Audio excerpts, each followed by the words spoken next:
I have nothing interesting to say. I look insane. Everyone's just ignoring my phone calls. Whatever, it's chill. I don't even care. And I've been dreaming of playing her forever. Things do not look good for Rachel Zegler and her acting career as we know it today. And if you've ever seen Evita, it is a challenging part to play, and I don't think she has the temerity, the stamina, you pick a word here, in order to pull it off going, every single day that the theater is open. I'm a very talented, capable individual. I'm here for a reason. I can do it. I don't know when it's gonna happen, but I know it's gonna happen. The trouble, am I right? You can't check in. You're not an adult.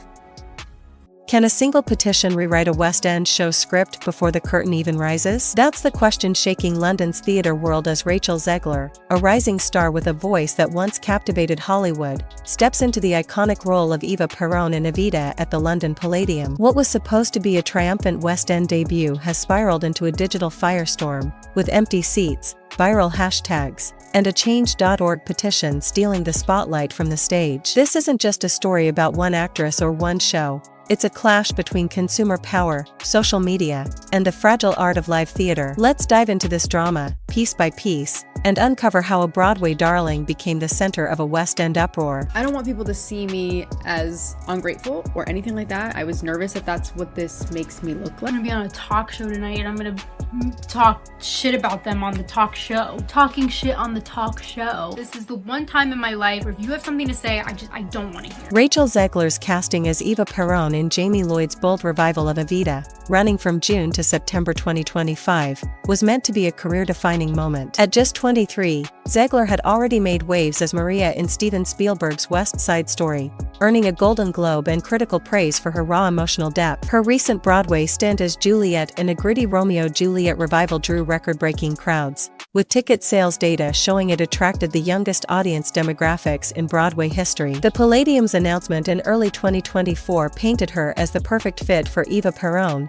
Argentina's revered First Lady whose life inspired Andrew Lloyd Webber's 1978 musical masterpiece. Zegler herself shared nostalgic posts on X, recalling how she and her father sang "Don't Cry for Me Argentina" during car rides in New Jersey. Director Jamie Lloyd, known for his minimalist takes on classics like Sunset Boulevard, called her a phenomenal talent who'd blow the roof off the 2,286-seat venue. The production promised a fresh, modern Evita, blending Lloyd's stark aesthetic with Zegler's vibrant energy. But not everyone was sold. Theatergoers, especially Evita purists, raised eyebrows. Zegler's name carried baggage, whispers of past controversies that made fans question whether she could embody a historical figure as complex as Eva Peron, a woman who rose from poverty to become a global icon. The stage was set, but a storm was brewing online, and no one saw it coming.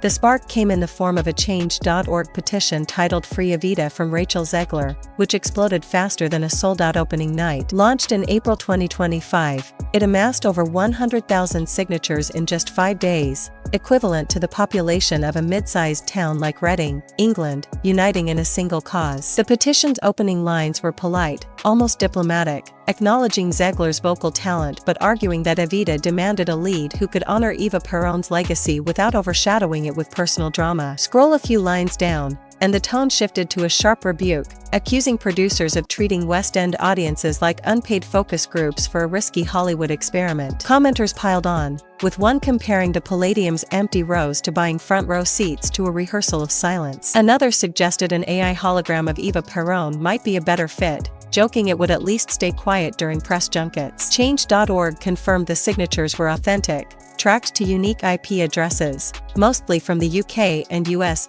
key markets for the Palladium's tourist-heavy audience. The petition wasn't just a complaint, it was a digital uprising, fueled by more than just theater snobbery. To understand why it caught fire, we need to look back at the controversy that put Zegler in the crosshairs long before Evita. The roots of this backlash trace to Zegler's role in Disney's Snow White, set to hit theaters in March 2025. During a 2023 press tour, Zegler described the 1937 animated classic as dated, joking that it's no longer 1937 and emphasizing a modernized Snow White who wasn't saved by a prince. Her comments, meant to highlight the film's feminist update, struck a nerve with fans who cherished the original as a nostalgic cornerstone. Social media erupted, with ex-users accusing her of disrespecting Disney's legacy. The backlash grew when Snow White faced production woes. Reports of reshoots and a rumored $100 million budget overrun fueled speculation speculation of a flop. By early 2025, posts on X claimed Disney was hiding Zegler, noting her absence from recent promotional interviews. This narrative painted her as a star who alienated audiences by lecturing them on their childhood favorites. When her Evita casting hit the news, fans brought that distrust across the Atlantic, questioning whether she'd approach another cultural icon with the same cavalier attitude. Could a 23-year-old American actress capture the spirit of Argentina's most polarizing figure? For many, the answer was no, and social media turned that skepticism into a movement that couldn't be ignored. The hashtag Evita Liberation became an overnight sensation on X, transforming the controversy into a cultural phenomenon. Memes flooded the platform, one comparing the Palladium's empty balcony to the infamous chandelier crash in Phantom of the Opera. Except here, the only thing falling was consumer confidence. A split-screen image of Zegler's radiant Met Gala smile next to rows of vacant red seats racked up 500,000 likes, each retweeted digital sigh saying, "We tried, but you lost us." Reddit threads turned into casting agencies, with users pitching Florence Pugh for her proven vocal range in Midsommar's emotional scenes and her knack for staying drama-free online. Anya Taylor-Joy was another favorite, praised for her ability to nail accents, as seen in The Queen's Gambit. One user, clearly aiming for chaos, suggested Dolly Parton, arguing her charisma could sell out the Palladium nightly. TikTok joined the fray, with a viral video stitching alleged attendance stats to lo-fi jazz, ending with a narrator whispering, "Alexa, play Don't Cry for Me." Ticket revenue. The internet wasn't just roasting Zegler, it was crowdsourcing a new Evita, proving that in 2025, fans wield as much power as producers. But the drama didn't stop at memes. Darker rumors began to surface, adding fuel to an already blazing fire. Whispers of Zegler's offstage behavior pushed the controversy to new heights, though much remains unverified. Posts on X alleged she snubbed Asian fans on the Snow White red carpet, refusing photos and making rude gestures, claims that spread rapidly but lack concrete evidence. Reports claim she was uncooperative on the Snow White set, with crew members reportedly calling her a loose cannon who leveraged her family's industry ties. Her mother worked in production. These stories, framed as what's being said online, painted Zegler as a star whose ego outshone her talent. While no official sources confirmed these allegations, their impact was undeniable, feeding a narrative that she wasn't ready for Eva Perón's spotlight. Some X-users even brought up an unverified story that Zegler wrote an angry letter to the Academy after not being invited to the 2022 Oscars, only to receive an overnight invite. True or not, these rumors amplified the perception of a diva out of touch with her audience. The question wasn't just about her singing, it was whether her public persona could carry a role as culturally significant as Eva Perón. And that question led straight to the Palladium's box office. Were the seats really empty, or was this a case of social media exaggeration? Viral videos showed near-deserted lobbies, with ushers reportedly offering sit-anywhere nods to sparse crowds. A leaked Discord spreadsheet, possibly fan-made, claimed nightly attendance had plummeted since Evita's June 14, 2025, premiere, with 7 out of 10 seats unsold on some nights. The Palladium's website showed plenty of green good seats available, especially in the upper balcony, lending credence to the flop narrative. Yet producer Michael Harrison, a West End veteran behind hits like Les Miserables, insisted the show was a success, citing $4 million in pre-sales and claiming tickets were selling through the roof. Industry insiders noted that pre-sales don't guarantee walk-ins, especially for a tourist-driven venue like the Palladium, where word of mouth can make or break a run. The truth likely lies in the middle, strong initial sales dampened by bad buzz. Either way, the perception of empty seats became a self-fulfilling prophecy, with X-users joking that the Palladium's lobby looked like an art installation titled Waiting for Footsteps. Behind the scenes, producers were feeling the heat, and contingency plans were already in motion. Whispers of panic surfaced, with industry sources hinting at emergency meetings in London bars, where plans were sketched on cocktail napkins. One rumor, reported by a theater blog, suggested producers were eyeing a well-liked British actress as a mid-run replacement.